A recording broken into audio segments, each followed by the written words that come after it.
Oh, please. Which way is this going? Goes to Ryan. We're recording it is now 6. We need our audio and video. Welcome everybody. Today is August 19th, 2025. This is the Hannah City Village Council meeting. Everybody, please stand for the Pledge of Allegiance and a moment of silence. I pledge allegiance to the flag of the United States of America and to the republic for which it stands, one nation, under God, indivisible, with liberty and justice for all.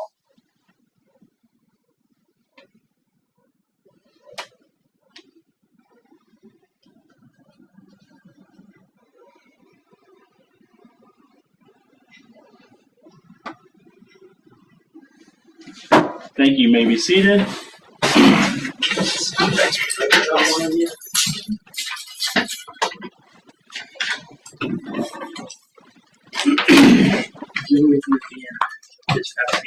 Okay. I got you on later. Yep. I don't know if you want to do Luann first. Okay. Luann and Mark Faust. You guys want to go ahead? We'll let you guys go first. Mr. Baylor, I did receive your email today. Good. With pictures attached. I don't have a way of printing them, so. Okay.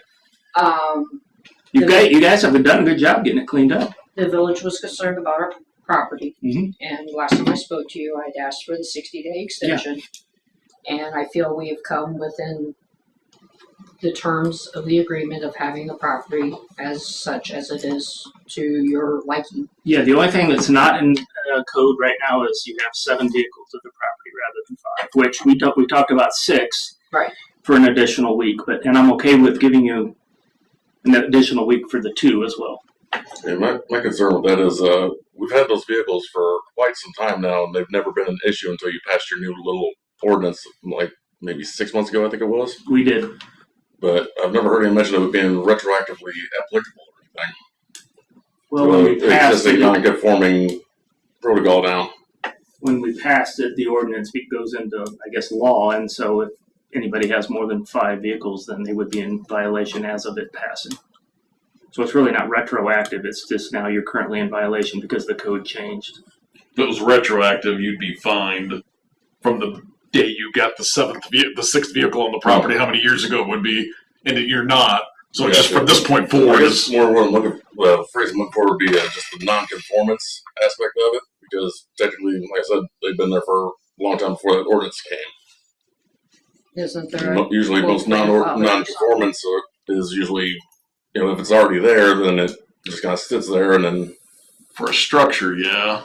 But for something permanent that's built, like if we've changed the building setback from 20 feet to 10 feet, but your house was at the old 10-foot mark, nobody's going to come, make you cut part of the house off or anything like that. But for movable stuff, it's a different story.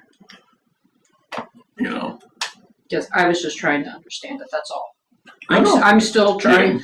I'm grateful for the work that you guys have done. We had one car sold, but that deal has since fell through now because we were rushing him. So now I'm trying to figure out where I'm going to put him at. And I don't know if I can get them to a safe location within a week is what I'm now concerned with, because the one guy who was supposed to buy the GMC Jimmy is totally backed out.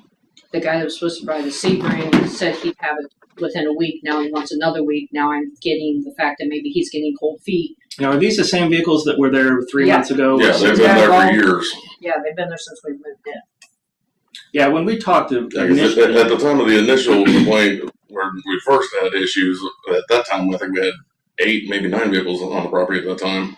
Yeah, I understand. Because and we 2 were sold a still couple in of them. probate.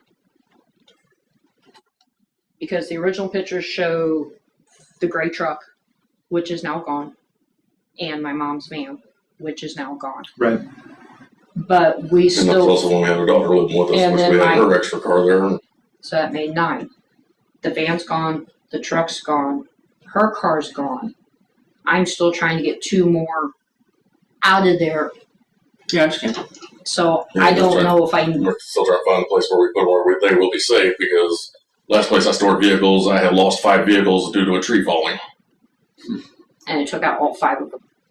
Yeah, the $30,000 asset loss on that one. So you guys are in the process of trying to sell the 2. Yeah. Yeah, I got them both on Marketplace.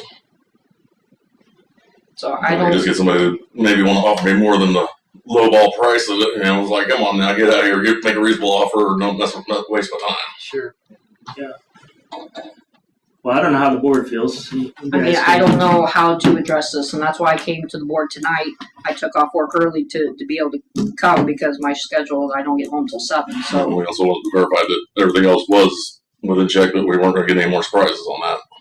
Yeah, I mean, we're going to communicate with you, and obviously we're going to work with you. We gave you an extra 60 days, so it's not like we're trying to. And this 100-degree heat we had all of a sudden was not exactly the most appropriate. So between fighting medical issues and then the heat has been fun this summer. Well, why don't we do this? We know we have until next Monday, right? So you guys can be in the process of selling it. The board can have a chance tonight to talk about it, and then next Monday I can have a conversation with you based upon what the board and I talk about tonight. Do you want to just send me an email? You want to call me? I can send you an email, and then if you want to talk, you can.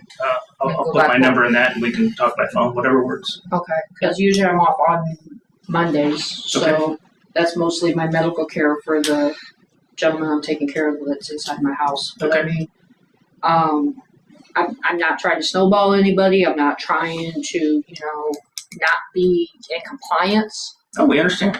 I just, not everybody's like, oh yeah, I'll buy your car today, and they're solid running cars. We've moved them around. You've seen from the pictures that we are constantly moving Jimmy, them. it has almost $3,000 on repairs in it alone. Yeah. Rebuilt transmission, all new chassis parts, and whole 9 yards, just missing a bumper and a few scratches. I already gave you till Monday, so like I said, let me have a conversation with these guys, and then Monday if we haven't gotten them sold or you haven't gotten them moved at that point, then we'll have a conversation based upon what the board feels and see what we want to do at that point. Yeah, because we're not trying to hamstring you guys. So I mean, you guys have, tried to comply and everything. So it's not like we're going to say, well, Monday they haven't got it done. So the board will talk about it and discuss it and see what our options are. So I mean, if there was a place in town I could store them until they got sold, that would be awesome. But I'm running out of options of people I know with property that. Sure. Yeah, my fear is I wouldn't want to move them somewhere and have something bad happen to them. And That's like the only other property I have access to. I got 2 vehicles down there that have already had parts come up missing off of them and everything else. And like I said, I had another property I thought was good safe until a tree fell on 5 vehicles and destroyed them. well, like I said, you guys, there was a lot out there in the backyard and front of your guy. You guys done a nice job getting all that cleaned up. on the last board meeting that we were trying to consolidate everything. Yeah. Plus, I lost one storage area, which caused a bunch of my stuff that I just had to sat back to come in, and I had to figure out where to stuff that. You made good progress. I appreciate it. So let's talk about the vehicles, and I'll get back with you Monday. Does that work? That works. Good. Thanks for coming in. Thank you, guys. Appreciate it. Thank you.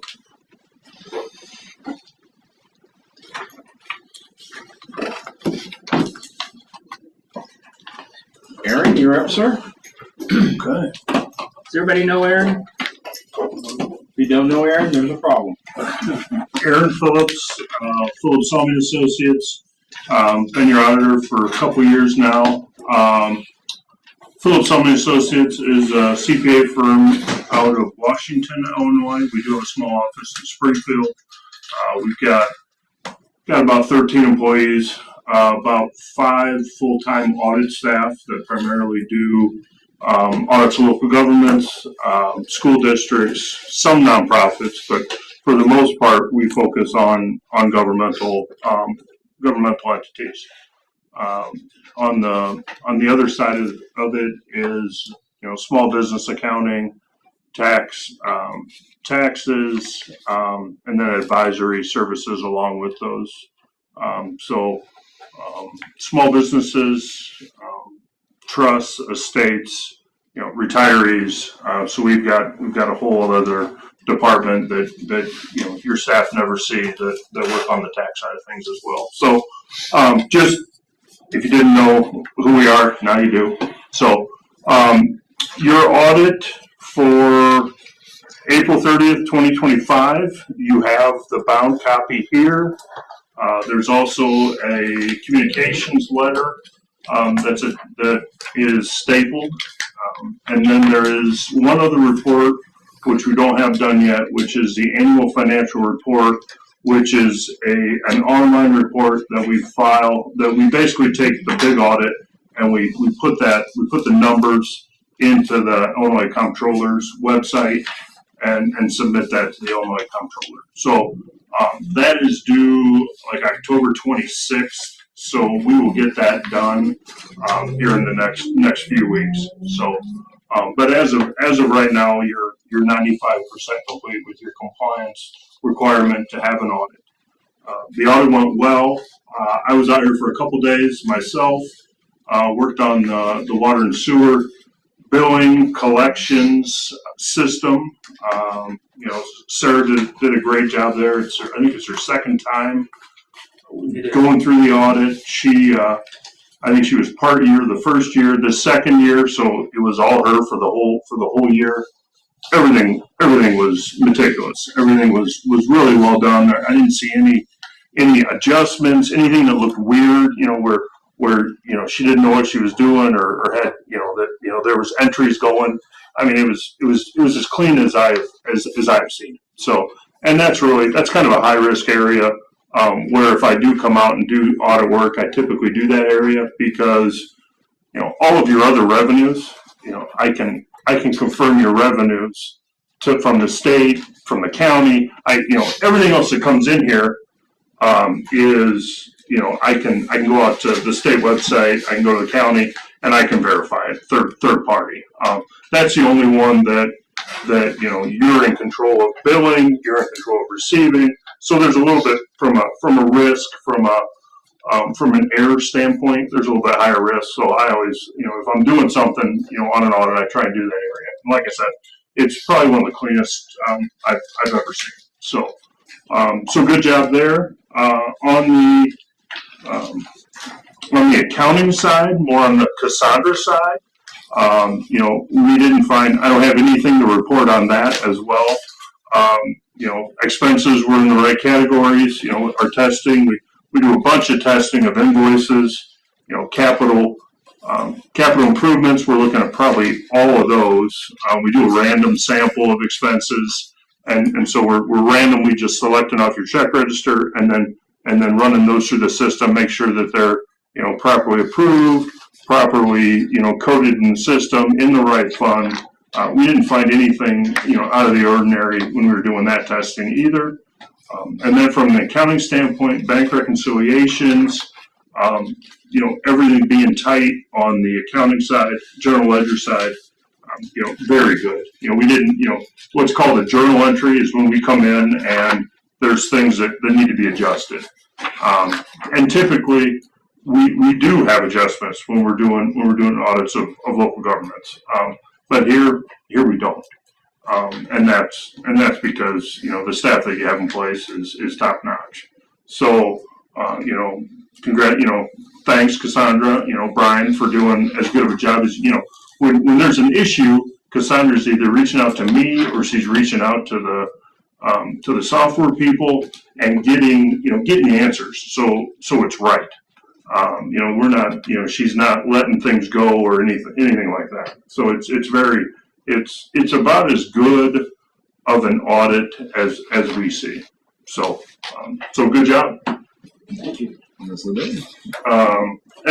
from that standpoint, I know Brian's package that he gives out every month, the finance package, the revenues, expenses, the treasurer's reports, those are all, that's awesome that he does as much work as he does and provides you guys with all that detail.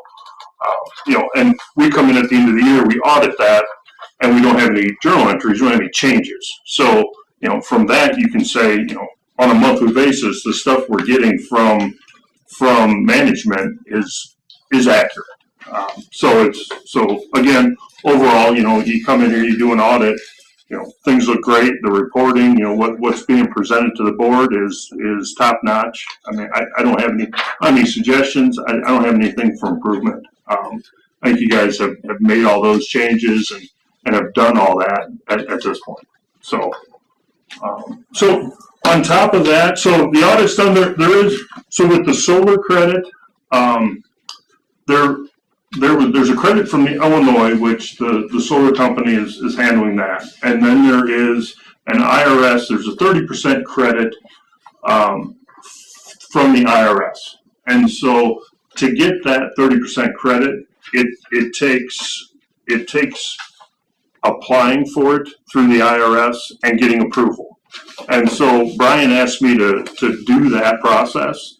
And I've done a couple. I'm not an expert on it. And so when I did, so that process. You're the best expert in this room, though. Well, I'm getting better at it all the time. We had a start date of January for the start of the project, and the IRS kicked back my application because because at the beginning of this year it changed from IRS code 48 to IRS code 48 dash some other number, okay, or some other letter. And so I applied for the 2024 credit, and they kicked it back. So I have to go back and I have to make sure that we have a start date of 2024, and then I have to respond to the IRS and say, hey, this project really started in 24. And if it did, and I think with working with Jason, thank you. Working with Jason, I think we can establish that the project started in 24, and then I'm going to move forward with that. But that needs to that's on my plate for this week to get that back to the IRS, and then hopefully the non-extended due date on the form that we have to file with the IRS is due September 15th. So we have to get the pre-approval approved, and then we have to file by September 15th. So that's kind of our date out there that we need to get everything done for this project. So we're working on it, and I'll report back to Brian as we progress, and he can relay where we're at on that. So there's that, and then a couple other things on the audit. There's 3 printouts here, and I'm just going to briefly go through these just to show you the numbers and briefly talk about this. So the first one here is the governmental type funds, and it says governmental up top, and then on the left, a little ways down, it says general fund. So this is all of your funds except for the water and sewer fund. And I'm looking at the revenues and expenses and just seeing how you are over the last 5 years. And so I'm looking at the general fund, then the motor fuel tax fund, the TIF fund, and the business development district. And just over the last 5 years, revenues, expenses, in the general fund, every year your revenues have exceeded your expenses. And then in the last few years, there's been some transfers to the water sewer fund for capital projects. So you've been taking money out of the general fund, moving it into water sewer for improvements. And even after those transfers, you still have a net positive revenue over expenses and transfers in the general fund. And also you can see your expenses. 21 was kind of an odd year because that was COVID. And so really 21, those expenses are down because there was less activity. So the 397,000, you really kind of got to throw that one out there because it's really not comparable to the other years. But really your expenditures, 522,000 and 22, up to this year of 545. You really have not had much creep in expenses over the last 5 years in your general operating fund. So, you look at that, that's really having a tight budget. I mean, you guys have done very well. And then the revenues have really been strong in the state of Illinois. Your sales tax, your use tax, your income tax, And so we're at, 564 in 21. We're up to 728. Replacement tax, there was a big bump there, which is starting to come back down. So it'll be interesting what the next 5 years looks like, whether those revenue trends coming from the state of Illinois continue to go up or if they moderate. I can kind of feel them moderating now. So looking down on the motor fuel tax fund, years ago there were Rebuild Illinois funds that were coming through the motor fuel tax. So like in 21, 22, 23, I think they were done in 24 and 25. You can see that the revenue coming in, the allotment from the for the motor fuel tax money is less than it had been in the prior few years, and that Rebuild Illinois program is done. Expenditures are based on redoing roads, essentially seal coating, and so spent more than you got in revenue this year. And those are specific. You can only spend that money on road projects. And there's $103,000 in that fund after this year. There was basically $100,000 left over for future expenditures in that fund. The next one here is the TIF fund, and TIF fund, the revenues have been going up since that was put in place. Have skyrocketed. And that's when properties get reassessed, the whole county did a bump up, and so we're looking at $185,000 of tax increment that came into that fund this year, which was over $100,000 more than it was last year. One thing on the TIF fund is when that was started, if you look here, there in 21, there were $139,000 of expenses in 21 with no revenue. And so when we started out, the general fund funded the TIF fund, startup money. So that was a transfer? Yeah. And so, it was not a transfer. That was a loan, basically an inter-fund loan.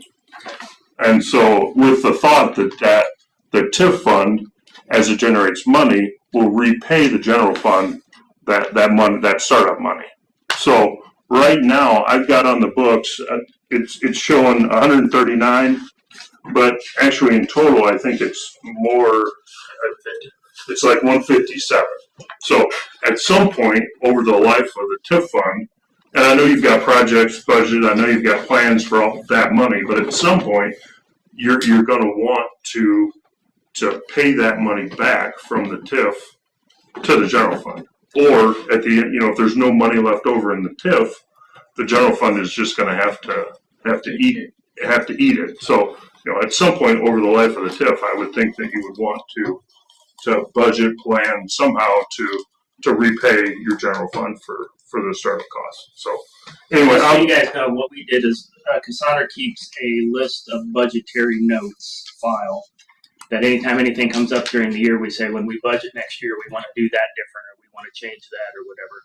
So what we did is we're going to make a plan next budget where we'll put 10 grand. We'll send 10 grand over for 15 years, or 15 grand over for 10 years, or whatever. We'll just build it into the TIF operating budget for the next 10 or 15 years, and we'll just do it every year until it's paid back, and it'll just be on automatic pilot. 10 grand's not going to kill us, one way or the other. So, or 15 grand, but we'll figure that out when we budget for next year.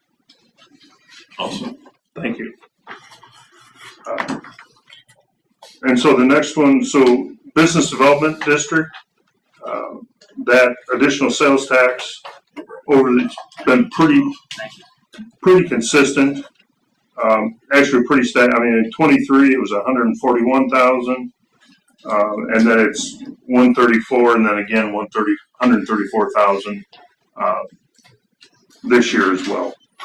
And there is overall, so in all of these funds, down here below, you've got reserves of $1,311,000 at the end of the year. And that, if we just look in 21, that number was 744,000. So over the last 5 years, you've almost doubled that. You're what, $560,000 more than where you were 5 years ago. So it's hard to complain. It's hard to say, hey, you look at your operating expenses in the general fund and they're up $20,000 from where they were 4 years ago. Hard to argue with the fiscal responsibility you guys have. So the only fund that is negative fund balance is the TIF fund. The general fund, so of the $1,300,000, the general fund has like $1,800,000. Motor fuel has $103,000, which is specific to street repairs, and the business development district has like $276,000 of funds available for projects, and for really it's up to the board how they spend that money. And just a keynote, when we look at this next year, these numbers are going to be different, right? Because we spend $150,000 on the alleys, we're going to spend $160,000 on that sidewalk out there. If the buildings get sold and we do the things we're going to do there, we're going to put up a new building. So the cash we've been building up, we're going to take a bite out of, which is fine. All those are good things, all those things we need to do. But financially, we're going to be looking at a different picture. Well, you are a municipality. I understand. Not an investment company. I understand, and it's hard for me, right? I'm a bad business background, right? I'm not so government. I get it. We have it. We should, and we're being efficient. We need to spend capital to do things for the taxpayer. So, but that we're entering that phase, right? And it's a good phase. It's just it's different.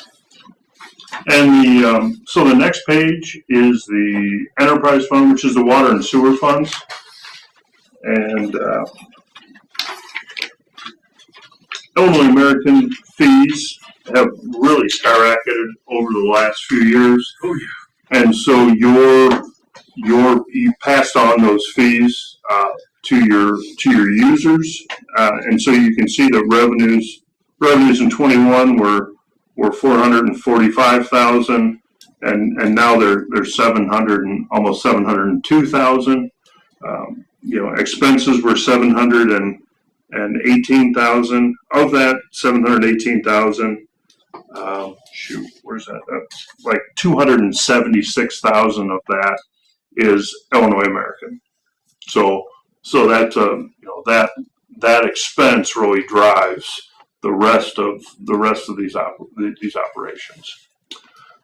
I recently did. I sent it to Ryan. I haven't sent it shared it with anybody else yet, but I did a pie chart of our revenues and a pie chart of our costs, and our second largest cost, not by much, is utility purchases, water and garbage, and we spend a lot of money on those two things. Yep, absolutely. But you get good quality. You've got somebody in charge of your water system who's good quality water, and that so there's something. There's a value to that as well. We probably couldn't do it cheaper, to be honest. Well, yeah, and there's also I don't know about the well quality here, but I mean I know like you get over by Canton and you get there's some water quality issues with having your own wells and things of that nature. So it is what you've got pluses and minuses on that side of things. And a reminder, if it wasn't for all the capital we're doing in other places, and eventually I think we can come back to it, but looking at Pleasant Valley as a source is another option, 5 years out or 6 years out or 8 years out or whatever, which would reduce those costs. So, So, and then overall, looking at the reserves over the last 5 years, again, the reserves in the water sewer fund, $572,000 in 21, Now you're up to 938,000. So over the last 5 years, you've grown that, almost 400,000 from where you were 5 years ago. So again, pretty healthy. Now the debt was paid off in 22, had no debt in 23 and 24, and then there is $392,000 of debt on the books, and that is for the solar project. So that's the loan on the solar project. The total on the solar project, that total loan is like $545,000, but what you're seeing here is just the amount that was drawn on that as of April 30th of 25. The remainder to get to the 545, it came out after April 30th. So. And keep in mind of that, we get back to this point on 30. We get a 30% from the IRS, and we get another 40% or something from the state. Yep. So 70% of those dollars for that project are going to come back to us in terms of rebates or whatever the term would be from state and federal government. And the rest we're going to pay off with efficiencies. And it's about a 2.5-year payoff, which is silliness. Yes, sir. I'd invest almost any amount of money if you told me it would pay back in 2.5 years. And so I was talking with Brian and Cassandra last week, and Brian asked me, well, how do we compare to other municipalities? And usually I have an idea because we do several, and so, but in preparing for this meeting, I figured, well, what the heck? Why don't I look at them and put them down on a piece of paper? So the last single sheet of paper you have is a municipality comparison. And so what I did is I took the first column here is the village of Hannah City, and then I went into our books and I found 6 other municipalities that we do audits for. That first line there is the population. So and I just Googled the population, so it'd find, if you have a question on your 1248, it was. That's right. What's that? That's right. Okay, all right, well, good deal. Google's right. So the population is these other, there's, the first one, 11,000 or 1,100. There's pretty comparability. There's pretty good comparison between the villages. So, just looking at the governmental funds up top, you've got months of expenses and reserves. So that 1,300,000 that we talked about earlier in reserves in the general governmental funds, that equates to about 17 months of operating expenses in reserves.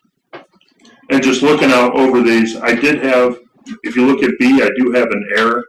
That 5 should be 60. They have 60. Yeah. Man, they were costing a lot. Yep. And so that should be 60 months. So you're at 17. We've got A's at 12, C's at 36, 28, 29, 16. So you're right in there. About there's a couple outliers here. The B doesn't have any water and sewer funds because they sold their water and sewer plant to Illinois American. And so why do they have 5 years of reserves on their books? Well, because they got all the cash from their utility. By selling out, they got all that cash. So they're definitely an outlier. But you can see, 17 months is solid. I mean, that's a very solid amount in reserves. I can remember back when I was going to school, they would talk about, what's a good number for general reserves, and it was 3 to 6 months. Well, you're well past that, and we can see that because you're funding every year. You're funding projects and other funds with these reserves. So it just goes to show you how strong you are. Well, I even look back at the last several years. We get to the end of the year and we have excess cash. We bought a new pickup truck. We bought a mower. We've been spending some of that reserves on capital to get us positioned for making sure that our base our base tools and our base utilities are set. And just a point on long-term debt, there's not a lot of municipalities until you get to bigger municipalities that have any debt on their, in their general fund. I think column F all the way to the right, that village is twice as big as you. That's about 2,500 people, and you can see that they've got some debt in their governmental funds. But for the most part, villages your size don't carry a lot of debt in their governmental funds. And for the most part, everybody's pretty well capitalized. So there's a reason why there's no debt, is because you've got significant reserves, pretty much across the board. On the water sewer funds, there's a lot more debt. You've had your debt paid off for 2 years, and then the solar project, like we said, is going to be paid off very quickly. So you don't have any infrastructure bonds or infrastructure debt on your water sewer, whereas several of these. I'm just talking about right now, Brian. Right now, you look really good compared to these other ones. Well, we had a water tower eventually coming. So. Yep. And so reserves, months reserves of expenses and reserves, you're at 15, which is actually on the higher side of a lot of these. One only has 3 months of reserves, 14 months, 8 months. So having 15 months in reserves and essentially very little long-term debt, you guys are in real good shape. So you guys are positioned well for the future water tower. Thank you. How about that? I'm just managing expectations as we go forward. Yep. And operating revenues on the water sewer fund, you're high. I didn't look into this too much, but you're high, and I think you're higher. Over the last few years, Illinois American has really raised their rates, which then in turn has made you raise your rates. And I don't think any of these other municipalities are using Illinois American, so they haven't been forced to raise their rates, but they probably should. They probably should be. So that's it. That's prepared comments. If you have any questions from this, I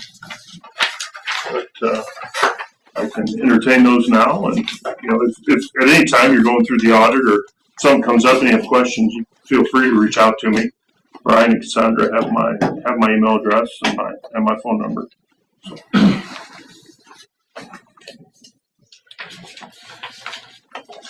Does anybody have any questions or concerns? Zach? Okay, we'll just double check.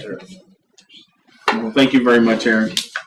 Yep. For the report. And then you will have the final letter for us to sign and everything, so you can submit it to the state, because we'll have to sign that letter, right? Yep. Okay. Sometimes in the past we voted to approve the audit. Do we want to do that again? I don't know if other municipalities do that, Aaron, or not. So the audit. So I'm technically, I think the audit is not. I mean, you can approve the audit. That's fine, but I think the audit is more. I don't think you need to approve the audit. It's more like you accept the audit, I think is the technical term, but you can do whatever you want. I have it on as a vote if we want to do it. We've done it in past years, so if somebody wanted to make a motion to accept the audit, we can do that. If not, it's up to you guys. I make a motion, we accept the 2024-2025 financial audit review. Second. Motion by Sidak, second by Chris Johnson. Any questions, any comments?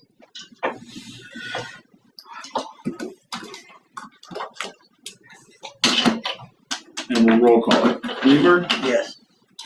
Miller? Yeah. Pearson? Yes. Chris Johnson? Yes. Sidak? Yes.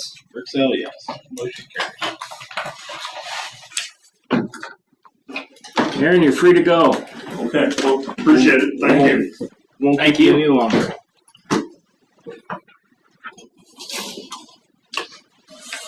He gave us some compliments. I'll give him one. I challenge him to beat us up every year, find something. And the first 2 or 3 years, he found stuff, and we got better. And, Okay, I was just gonna ask you, was it a different guy? how much is he getting? Well, I think we have a good relationship with him to the point that he's not afraid to get up in us and tell us what we need to do better. Good. I think our results are because we've listened and done what he says. Well, believe me, if there was something, I'm not holding back anything. We don't want you to either. Thank you. Thank you very much. Yeah, thanks again. Yeah. We've got him on later in the meeting. I got him under Okay. at the very end, so he's willing to wait. Okay, so Joe's gonna wait, so. Minutes. Yep, everybody should have a copy of our August 5th meeting minutes. I got a question. And I could be getting my dates crossed. Wasn't I know Danny Pearson was on Zoom, but I thought wasn't Gully also on? Or am I The last meeting? I could have swore he was. He went on. Was that two That was before? a two meeting. Okay, never mind. I do losing it.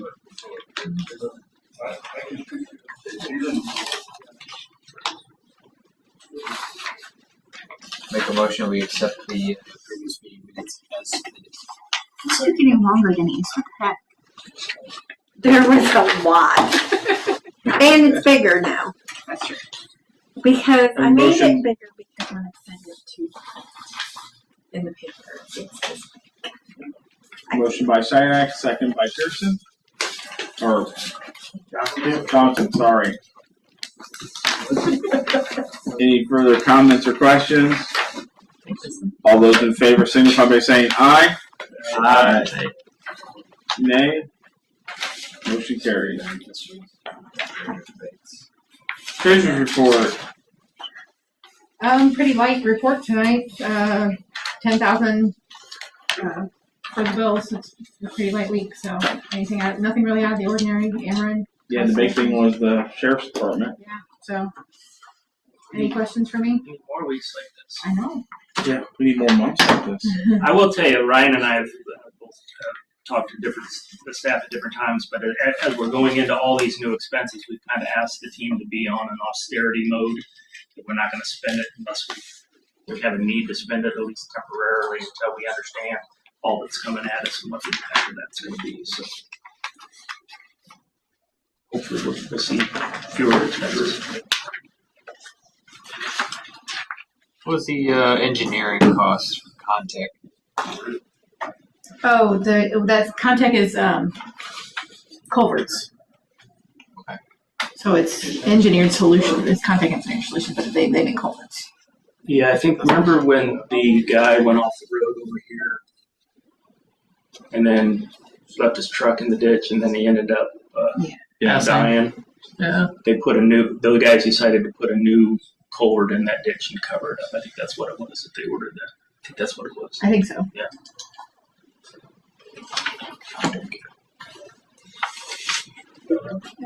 Make a motion to approve the treasurer's report and pay all outstanding debts. Second. Motion by Pearson, second by Sidak. Any further discussion, comments, concerns? Roll call it. Miller. Yeah. Pearson. Yes. Chris Johnson. Yes. Sidak. Yes. Weaver. Yes. Motion carries. Anything under engineering? Nope. Except for, of course, everybody saw that they are working on the sidewalk. No, I didn't connect that. Okay, Mr. Obvious. I was like, wow, that is cones, a lot of cones. I see construction and it just doesn't even register anymore. Did they start it? Yeah. Yeah. They put the cones up yesterday. yesterday or something. Well, they were, I was just through there. I can't They remember put the if cones they up were yesterday and they started Yesterday. moving dirt and stuff this afternoon. Looks good. I noticed they moved the big blocks from the. I haven't drove that way. That's Casey's sidewalk.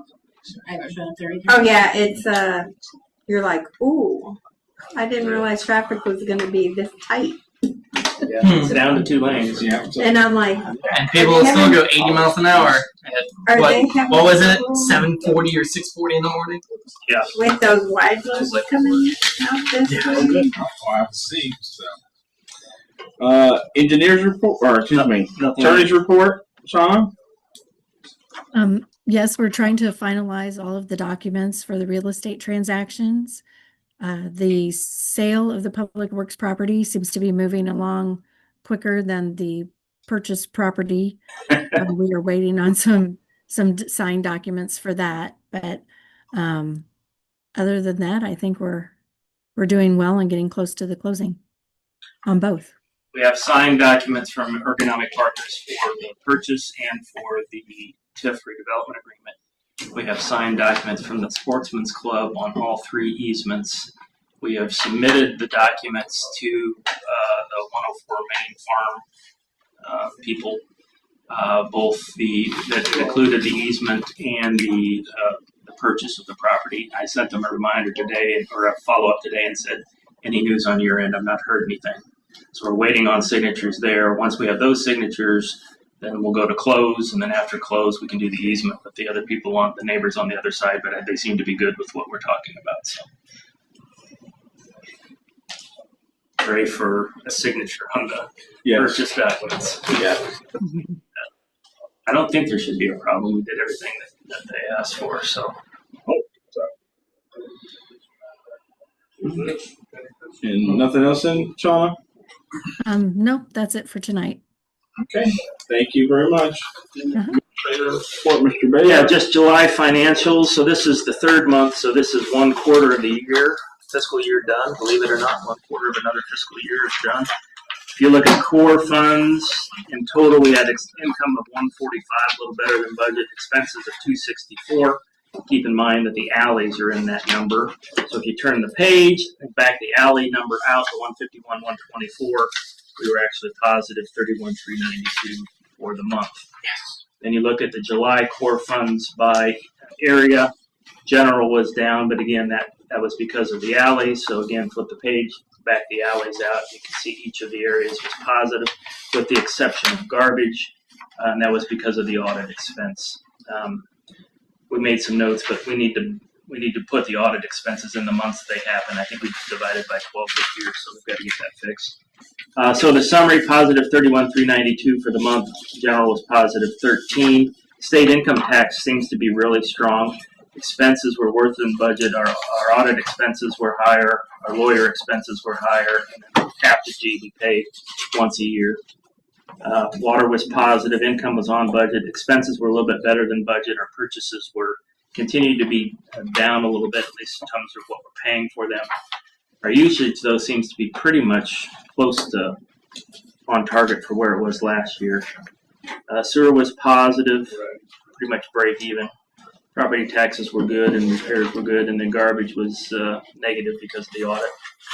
July MFT, we had income, no expenses, not a whole lot to talk about there. July TIF, we had income, property tax income, but we had expenses for the audit and Jacob and Klein. July BDD, again, I think we had audit expenses and Jacob and Klein there. That's what that $7,000 is for. So the summary, we're positive on all 3. Keep in mind that we're positive on the TIF, but 80% of that residential is going to eventually have to be returned, and that'll show up as an expense later. Just keeps reminding you of that. If you look at year-to-date core funds, so we have income of 491, 127, so we're a little bit above what we budgeted. We have expenses of 589, 372, but we have a lot of capital in that number, so flip the page. You back out the 130,000 for the sewer loan, 4,200 for the lagoon shed HVAC, and 151 for the alleys. This is a positive of 187,879 through the first 3 months, so better than what we had budgeted. Year-to-date core funds by area, general, unemployment, water, sewer. You can see general's negative. Again, that's the alleys, and sewer is negative, and that's the loan. Next page, I back those numbers out, and you can see we're positive. So our goal is you probably know this, but our goal is for that variance to be positive enough that it also covers our capital. So how much capital, cash we move to capital each month. Year-to-date expenses, then positive 187,879. This is adjusted. General's positive 115. Water's positive 47. Sewer 23, and garbage about 1,800. And you can see the reasons why in there. Year-to-date MFT, we don't have any expenses, but next month I think we will, right? We'll have the spray patching number. So we just missed it by a month, I guess. So that's just a timing issue. TIF, we're strong, but keep in mind 80% is going to go. The residential will go back. BDD, we just timing issue in terms of when we thought some of the grants would get paid out. That's why the expenses are down. So nothing really earth-shattering. And then if you look at the cash, if you look at checking, we have 442,573. We have a negative variance for the month at 123,280, but we moved a ton of money. The surplus money we moved from checking to the Illinois fund so that we would earn more money on that. So if you look at full year-to-date variance total, we have $214,959 more cash than we did 3 months ago, year-to-date. Then if you look at this spreadsheet, you can see I've highlighted in yellow the things that are negative. So if you look up top, all those negatives are primarily because we moved money down below the line to the savings. And then if you look at the streets number under the savings, that 146,567, that's where we moved the $151,000 up to cover the alleys out of capital. Small thing. Yeah. I think you missed one on unemployment. Yeah, it was small, so I didn't worry about unemployment because it was a buck. Great work. I just wanted to check. Yeah, no. I understand. I felt like you were getting a little high up. Yeah.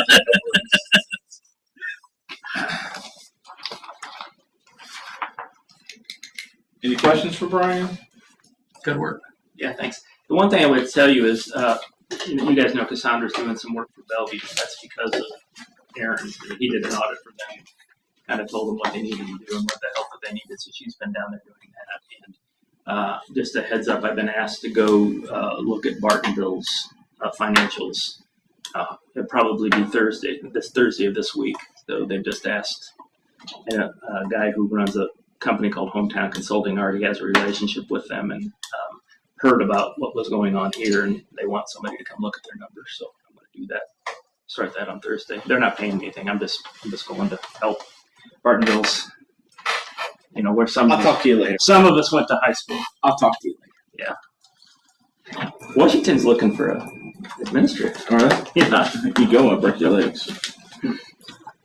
He doesn't like spending the money. He likes saving. I do.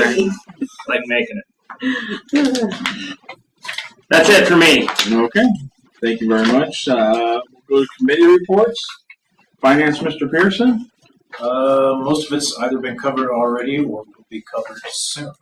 Okay. Specific. Planning and zoning. Nothing. Nothing for Caleb. Sanitary sewer, Chris Johnson. Yes. Sorry. So yeah, we got our what do you want to call these? We got our savings approximations from the Constellation.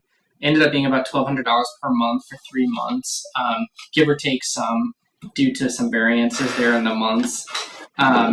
Accounting for approximately $15,000 a year, correct? Yeah, right now, if that $1,200 a month holds, we'll save about $15,000 a year. There's a couple things in that, though, because for the last 2 months, we've run negative kilowatts, meaning we've produced more than what we actually use. So that'll be saved up and used later in months where it's not as sunny. We probably have months that maybe have higher demand than what we currently have. I think things run a little harder in the winter. So right now, the good news is we're looking at least $15,000 annual savings from the solar down there right now. So What was the original estimate? we thought It was 12, wasn't it? we thought 35. we thought we might, our max might get up to 30. Oh, man, way off. One of the issues we have, though, is and it's a good problem to have, but the aggregation has lowered our rates, right, from the estimates that we originally had with Ameren. So we're already saving without the other savings.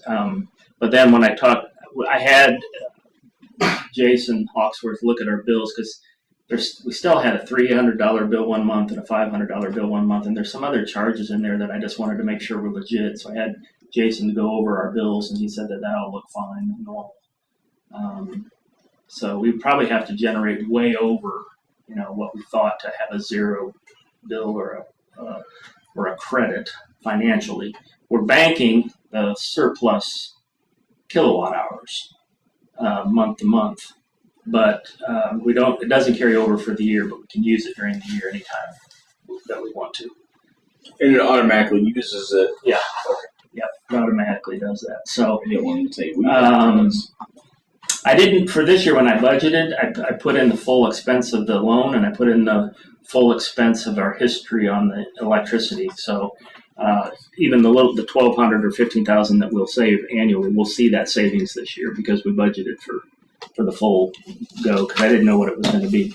Yeah, so it's $1,200 a month. Correct. Times 12, that's $144,000. No, it was 1,200. You got too many. There's many zeros in there. Oh, it's 14. Yeah, 14,000. Yeah. So and it was 12 and some change. So our bills went from like 17 to 3 or 18 or 19 to 400, in those ranges. So we're saving. We're producing what we thought. We're saving money. It's not as much as we thought we originally would. But the other thing is Ameren's rates are going up. We are going to look at another. Our aggregation is done at the end of this year. So I reached out to Nathan. You remember Nathan that's come talk to us? And I got him looking at doing a quote for us for this upcoming year. So we may save some money there as well. But that's whether we're saving it there or with the lagoon. The only other thing I would say is if we get to the point where we see we're producing more at the lagoon that we're using and we're giving it up at the end of the year, then my challenge to the guys is going to be, what else can we do down there to use that power, right? Are there things we can plug in down there that we do elsewhere today that would help us use that? So,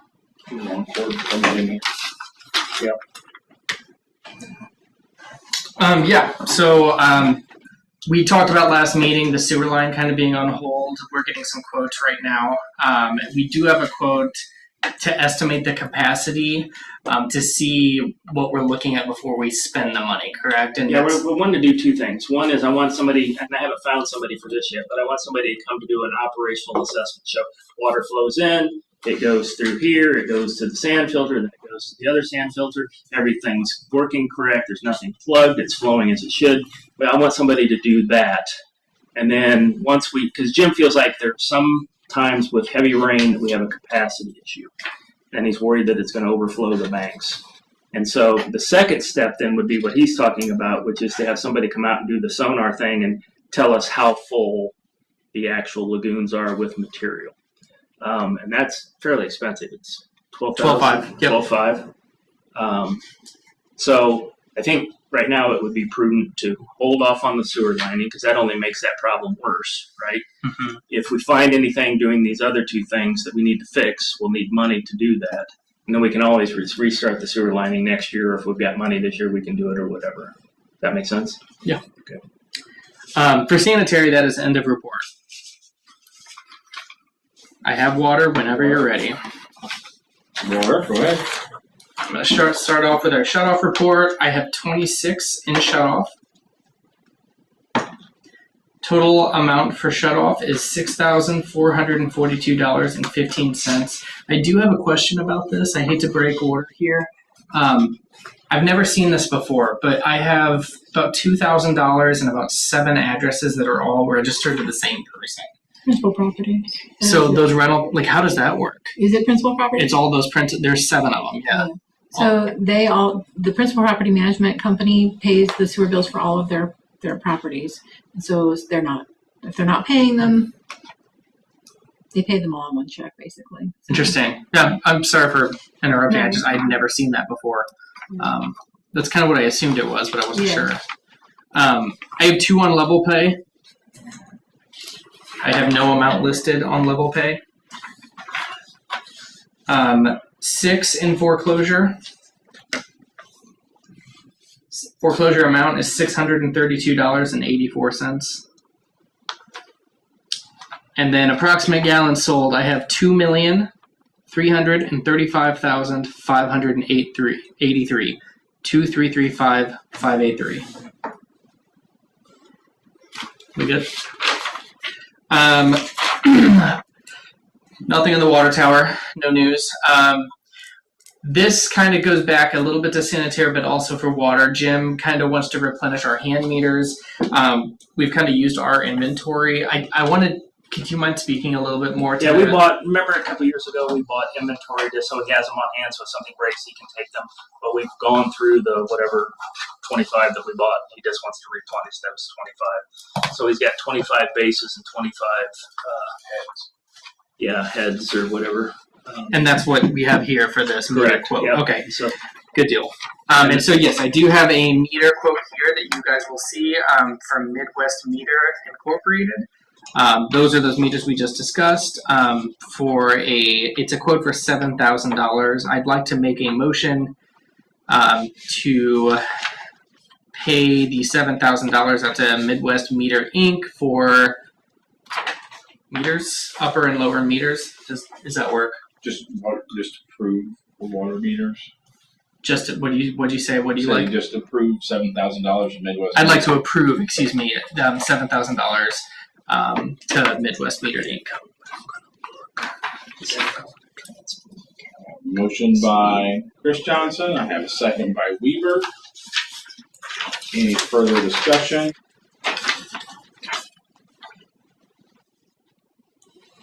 Those are pricey little boogers, aren't they? They are. We include the obviously use them. Yeah. Yes. No further discussion. End of report on water. I apologize. I should have said that. We have to vote on this. Did you just? I'm so sorry. We didn't do roll So call. Chris Johnson, second by Weaver. Any further discussion? Roll call it. Pearson? Yes. Chris Johnson? Yes. Sidak? Yes. Weaver? Yes. Miller? Yeah. Motion carries. I thought I just heard him say that. Anything else? No. Let's move. Buildings ground, Mr. Weaver? Yeah, the only thing I would say is Roger's been working on getting quotes for the new public works building. We went out to 3 different folks and kind of gave them the same direction. We got information back. We took that information and we consolidated it into the specs that we want in the building. We pick and chose the best stuff from each one. And then I sent that out to Rod, to Chris, to Caleb. If anybody else wants it, I'll send it to you if you want to look at it. And the purpose was for the guys that have some construction experience to look at it and tell us, do you like it, you don't like it, what would you change, that kind of stuff. Once we know that, then what we'll probably do is take it back to the 3 we got, maybe a few others, and say, these are the core specs. Everybody give us a price based upon the common set of specs, and then we'll have numbers to look at for the building. Shanna, one question I had for you is, I sent you an email, are we required to do an open bid on the building, or as long as we have multiple quotes greater than 3, are we good? I missed that email. I'm sorry. If you need to check or research and get back to me, that's fine. Yeah, I think I will, just to make sure I'm. My preference would be not to do an open bid, because I think then there's constraints about using the lowest number and not being able to do what you want. We may not want to use the lowest number, or we may, I don't know. I think we have freedom if we just go out and take the quotes and look at all of them and decide what we want to do. Okay. Yeah, I'll look into that and I'll get back to you. We went to a Wix supplier, we went to Blunier, and we went to EV Buildings, and Caleb thinks we should also look at Morton. Yeah. If anybody else feels like they're normally more expensive, but now that we've got the central core specs together, you guys let us know if you want any adjustments to that, and if those specs look good, then we can go back to 4 or 5 or however many we want to get common bids from everybody. To me, it looks like it's a scary number, somewhere between 500 to 600,000.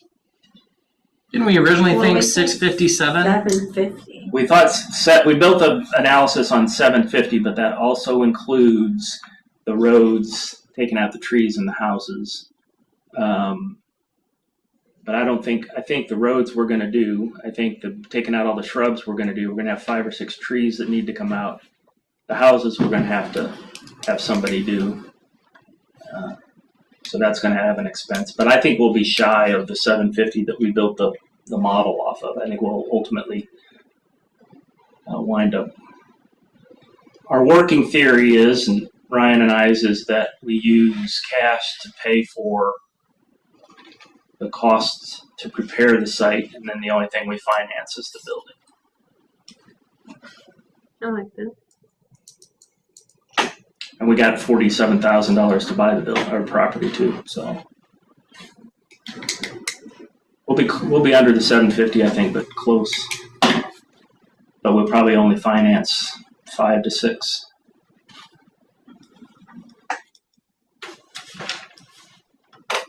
But going back to what we just talked about, we've got 500 on the lagoon. We've taken another 500 on the building, and then if the water tower comes, that's 1.5. So we went from 0 debt to 681%. $2 million You're not the only. overnight. All good stuff. I knew it was coming. Yeah, that's why we've been building cash. Anyway, That's right. So nothing on this, streets and alleys, just the sidewalk. No, the sidewalks. mentioned before the sidewalk.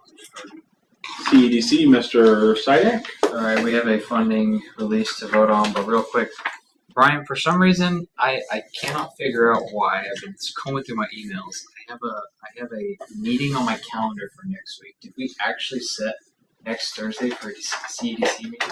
I don't think so. I looked back at the minutes and the emails and the agendas, and I did not see it. I don't know why I have it on there. So I just want to We might have held a meeting, but I don't. You said you had a CEDC meeting for next week? next Thursday on the 28th. Yeah, no, we don't have it. Okay, right on. I would have been knocking on the door for a while. Yeah. Okay. That being said, we have a funding release for Project 25C2. It's a gravel parking lot for Ball Homes Limited Liability Company. Our portion of it would be $1,537.50. Leaves a photo of the work for the end of your packets if you want to take a gander. Where is this at? In the Second Street, cross track. Sportsman's Club.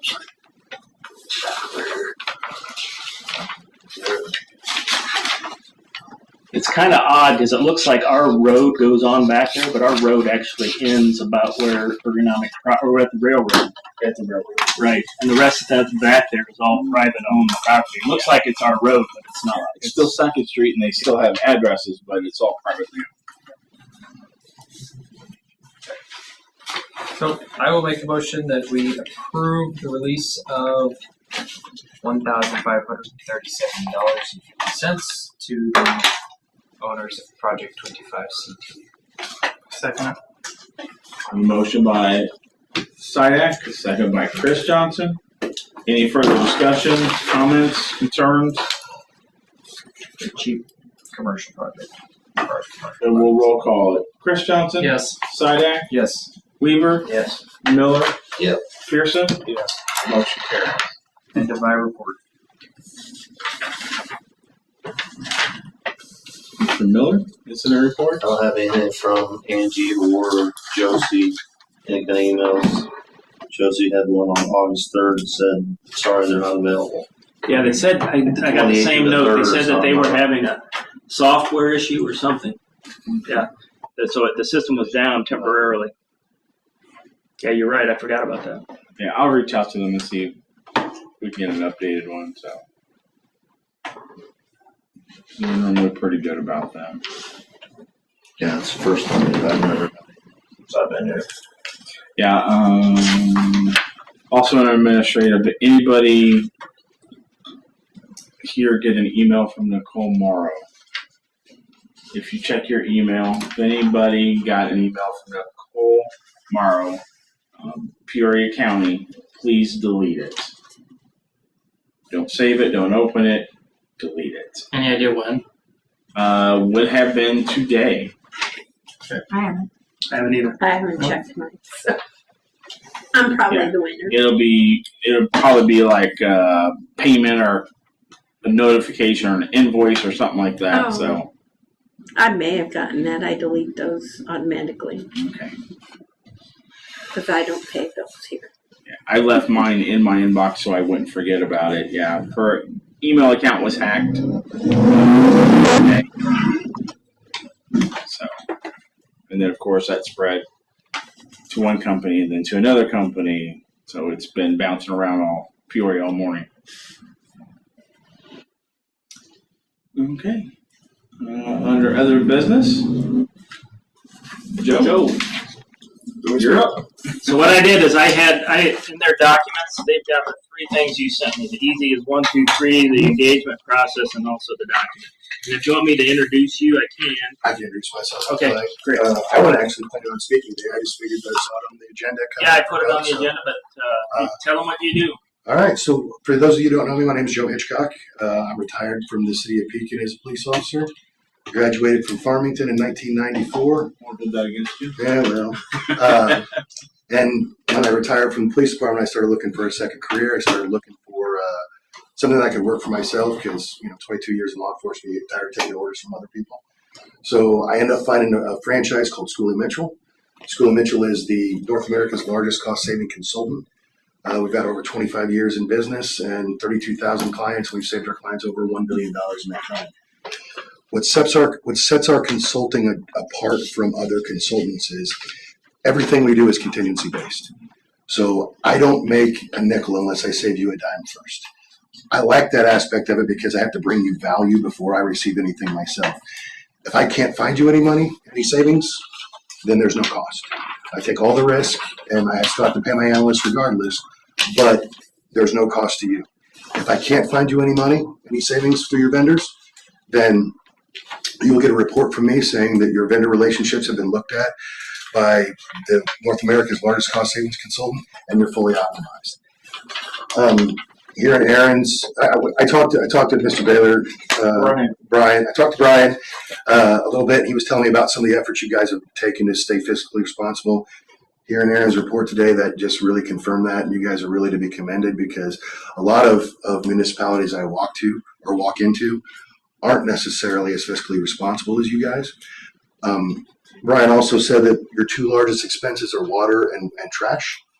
I can't do anything about the water. It's not an area we consult in, but I can definitely look at the trash aspect. On average, our analysts are saving our clients about 30% across the board. That number is actually 28. And waste, we see a lot larger version of that generally. We negotiate within contract. We're able to open those contracts up and negotiate with the waste vendors. You guys are working with waste management. GFL is, they bought out G&O Disposal in Elmwood. Is GFL a waste management company? Yes. No, you guys are working with waste management, right? No, Oh, you're working with GFL. GFL. Okay. So GFL has been trying to take over everything in the area. Waste management has been trying to claw back. This side of the river is the target for waste management because GFL bought Peoria Disposal Company.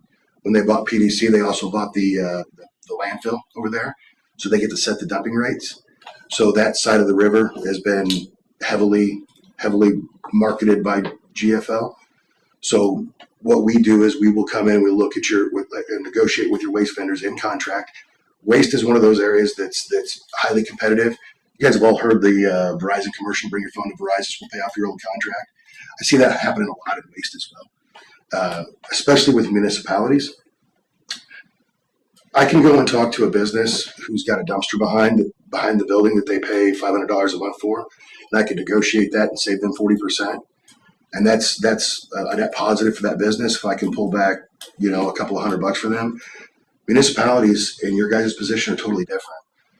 Brian, you said you were spending $17,000 a month in waste? No. Or It's like $6,900 a month in waste. because you guys' rates are pretty low as it is. Yes. Yeah, you said you looked at I think you said you looked at our numbers and we were doing I better did. than most. I did. You guys are doing better than most. You guys are spending, or you guys are charging residents $14.50, which is excellent. I think Elmwood's charging their residents $17.50, and I had a meeting with Atlanta, Illinois, which is over just south of Bloomington, and they're charging their folks $22.50. So we're roughly income and expense. We're roughly around $8,000 a month. $8,000 a month. Yeah. So if our I don't know that I can save you anything until I look at it, but our averages across the board are about 30%. If I can cut 30% out of that waste expenditure and put that back in with the city's budget, that's what I'm willing to do. And the way I see it is a penny saved is a penny earned. And it's no different than increasing revenues if you can claw back from vendors. You folks are the subject matter experts when it comes to running a city. They're the subject matter experts, and when they're coming to run whatever vendor they are, and especially waste, you guys don't want to be an expert in waste. So they price that accordingly, and the same vendor will charge a similar town. Like Elmwood and Hannah City are similarly sized. Elmwood's probably a little bit bigger, I think. They're charging them $17.50 per household. You guys are $14.50. So there's not a set rate across the board. It's all about negotiation, and that's where we come in. We'll manage that negotiation within contract. So does GFL have a mothership, or is it GFL's the big ship? GFL is the mothership. GFL is the mothership, yeah. Okay, so they're a national company, but they keep buying out all these smaller places. Like they just bought G&O. The reason I bring it up is one way that you explained it to me, or the way it made sense to me, is what you guys do is you go to GFL, the mothership, Yeah, right? so and you say, look, we know you charge yeah, lower other places, right. and So with a client base of 32,000 customers, we've got probably one of the most comprehensive pricing databases in the country, just because the volume of the businesses we've done in the past. So we'll be able to look at a municipality this size and say, okay, they're getting a good deal, or there's room to spare here. When we do the negotiations, we're not calling your local vendor that is handling this local contract. We're calling up the level up the chain to corporate and saying, hey, look, we know that there's meat on the bone here that we can claw back for our clients. And that's the way we do our work. And then if you get, let's say you save us $1,000 a month, we keep 500, you keep. We split it 50-50. Yeah. So, and then we'll manage that vendor relationship for the next 3 years. So if there's any kind of billing errors or overages or something that's not right, we'll look at. We'll audit those every month, and then be reaching out to you with the results of those audits. And if we find any discrepancies or errors, then we'll claw that money back as well. So just to confirm, so if you were to get a savings, your consulting firm takes 50%, right? So let's say I'm just going to use that $1,000 a month, and I'm going to go back to in my head. You were talking about the business with the $500 a month dumpster. We would be able to split that our 50% portion, and we could get that. Our savings could get handed to the customers that we serve, right? You could do with whatever you want. Yeah, if you we want can to do whatever. What if we get our contract lowered? That's our number. Yeah. We do with that as we want to. So if we get our contract lower, we keep our prices the same. That's still more revenue for the village. But if we split that difference, then his company gets half of that. I get that. So traditionally, do they normally lower this to the residents, or does the city councils vary by personality? I was just curious what typically they're doing. Some city councils want to lower the cost for the citizens. Others want to take it and put it towards capital projects that benefit the citizens. Okay. So that would be totally up to you. I would like to save you guys some cash. What you do with it after I save it, that's 100% up to you. That's kind of what I was thinking. I just wanted to make sure. And Chris, what we do is we pay just a lump sum, whatever the bill is, total to GFL. We collect it from our residents. Yeah, makes sense. Yep. Yeah, essentially, you guys have entered into a contract with GFL. You pass those costs off to the end user, and then you have to collect and bill from them, and then hopefully they pay, so then you can pay that GFL bill. Yeah. But see, we signed the contract that was under area. Yeah, for what it's worth, we're in the third year. We've got roughly two more years this fall of our existing contract. It's got an elevator price increase for the next 2 years. And that's the way they generally structure their rates. Is they say the first year starts off at $14.50, and then the next year it's $15.20, and then it just elevators all the way through it. Yeah, ours is a lump sum price based on residents. Yep. And then whatever the unit price is, and then that's what we set. Exactly. Yeah, I mean, you just take the number of households and divide it by the one lump sum price, and then it just goes out to the system. Absolutely. The nice thing about what I do is that it doesn't cost anything for me to look. If I can't find any savings, there's no charge. But and then I will can I give ask you another dumb question? Sure. So you talked about GFL. So we have waste management. You said that you can't do anything with Illinois Water because those rates are set. Are there other agency or other products that you can negotiate, like Ameren for one? No. Can't do Ameren. Can't do Ameren. So I don't know. Did you get the list of areas that we consult in? Yeah, it's in here. So we consult in 14 different areas. Some of them are appropriate for the city, some of them aren't. One of the other areas we look at is credit card processing fees. I don't have any idea how you guys run your credit card processing fees on collections. Or if you don't accept credit cards. So looking at the list, there's not. It's at the last page of the contract. Yeah. We do use a lot of paper. Yeah, office supplies, we do that. I mean, that's a more minimal amount, but I mean, it's not going to be a huge pain point. I focused in on waste because it's probably your second largest, budget area item. And that's what I wanted to look at least initially, to kind of triage this and kind of stop. When I say second largest, it's the second largest of the utilities. Of the utilities, yeah. Water being one. Telecommunications, is that like cell phones for like city members? It is. It's everything from internet to landlines to cell phones, all the way down the line. Yeah. So tell me about how you work with the vendors. In other words, we don't want to do anything to hurt our relationship. Exactly. Like, so I talked to the Farmington School District. They get their fuel delivered from Marty Lozier. They want to stay within business within town, do local. I won't touch that.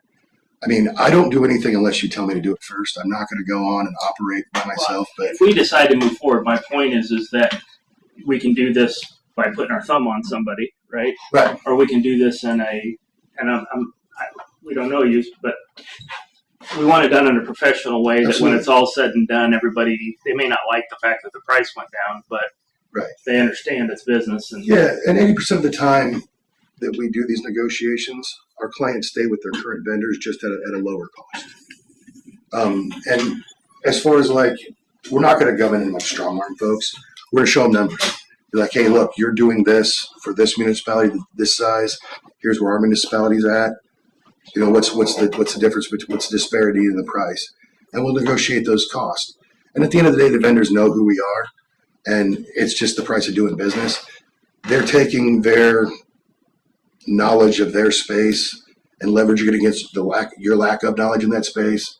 And I don't want to say taking advantage of you, but I can tell you that I've got a sister franchise over in Bloomington who all he does is not-for-profits.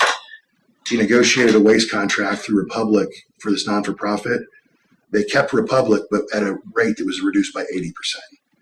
Now, if you think about that for a second, Republic taking advantage of Republic was charging 80% more than they should have been to a not-for-profit. I mean, and that's just, I just want to kind of level the playing field. This type of service doesn't get brought to small town communities. It just doesn't. There's only 2 franchises downstate. There's me and the guy in Bloomington, and I'm operating out of Trevoli, not even close to being Bloomington. So I'm a small town guy, and I want to try to relate this back to where I live and where I want to live, and kind of try to make a small town as much livable as I possibly can. So I guess procedurally, what I would say, if this is something you guys say that we want to do, we can either vote on it tonight. I would like to have Shanna look at the contract to make sure there's nothing that no red flags with her. Yep. I wouldn't expect anything less. I wouldn't want you to enter it without somebody looking at it. For sure. Yeah. So we could either vote on it tonight and approve it per Shauna's review, or we could have Shauna review on it and I can put it on the agenda for the next meeting. I said can't speak for the board, but my suggestion is that we would table it until our next meeting, until Shauna could at least look at it legally. So yeah, absolutely. Agreed. Okay. We'll go forward with that. Yeah, and then this is going to be a great program. So when it's local, so. And my first question was, do you do Illinois American Water? Yeah.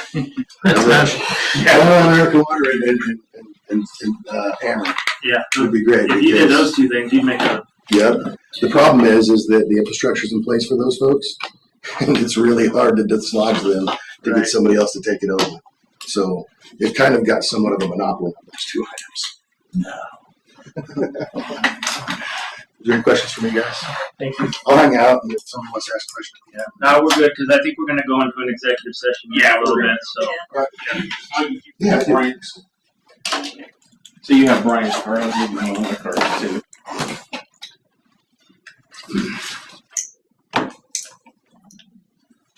Thanks, sir. Thank you. The Public Works property is the next thing on. I think I covered everything on that. So you ignore that, Sam. Shanna, we'll have to. You'll have to get back in. We'll have to go off, and then we'll have to come back in. Okay. I see you that day this week, so. Okay. Thank you very much, Joe. Appreciate it, sir. Yeah, he's. Oh yeah, he talks about you on the phone. Yeah, he's cantankerous for sure. Thanks for the time, folks. Thank you. Want to vote to go into executive? Yeah. So at this time, I'll entertain a motion to go into executive session. I'll make motion. Second. Motion by Chris Johnson, second by Sidak. All those in favor signify by saying aye. Aye. Opposed, nay. Motion carries. We'll be going into executive session at 19:25 hours. All right. Signing off, Shauna.